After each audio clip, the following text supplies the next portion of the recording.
Match number 51 DC versus KKR ఒక interesting match చూడబోతున్నాం. Arul Jaithi DC home గ్రౌండ్లో ఆడబోతున్నారు. డీసీ టీంకి ఈ మ్యాచ్ చాలా ఇంపార్టెంట్. ఈ మ్యాచ్ గెలిస్తేనే వాళ్ళకి ప్లే ఆఫ్ ఛాన్సెస్ అలవేలో ఉంటాయి. బట్ వాళ్ళు స్టార్టింగ్ ఆఫ్ ఐపీఎల్లో బాగా ఆడారు. ఇప్పుడు చాలా తడబడుతున్నారు వాళ్ళు. ఎస్పెషల్లీ వాళ్ళ బ్యాటర్స్ ఒక మ్యాచ్ బాగా ఆడుతున్నారు, ఒక మ్యాచ్ అసలు బాగానే ఆడట్లేదు. ఆ బాగా ఆడిన మ్యాచ్ బ్యాటర్స్ అందరూ కొలాప్స్ అయిపోతున్నారు ఒకేసారి.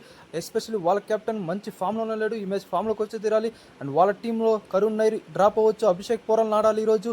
అండ్ వాళ్ళ కీ ప్లేయర్ వచ్చేసి కేఎల్ రాహుల్ ఒక మంచి నాక్ ఆడాల్సి వస్తుంది ఈ రోజు. అండ్ కేకేఆర్ కూడా ఈ మ్యాచ్ చాలా ఇంపార్టెంట్. ఈ మ్యాచ్ గెలిస్తే వాళ్ళు కూడా ప్లే ఆఫ్ రేస్లోకి వస్తారు. బట్ వాళ్ళ ఓపెనర్స్ ఫామ్లో లేరు. ఈ మ్యాచ్ నుంచి ఫామ్లోకి వస్తే వాళ్ళకి చాలా మంచిది.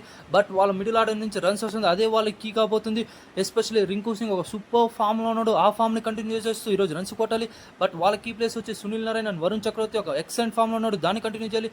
At the end of day వాళ్ళు కలిసి గట్టిగా ఆడితే ఈ మ్యాచ్ గెలుస్తారు. అండ్ వాళ్ళ 11 చూస్తే అన్చేంజ్డ్గా రావచ్చు, బాగా సెట్ అయింది వాళ్ళ కాంబినేషన్. బట్ నా ప్రిడిక్షన్ కేకేఆర్ విన్ అవుతుంది అనుకుంటున్నాను. అండ్ మీ ప్రిడిక్షన్ ఏంటో ఒకసారి కామెంట్ సెక్షన్లో కామెంట్ చేసేయండి.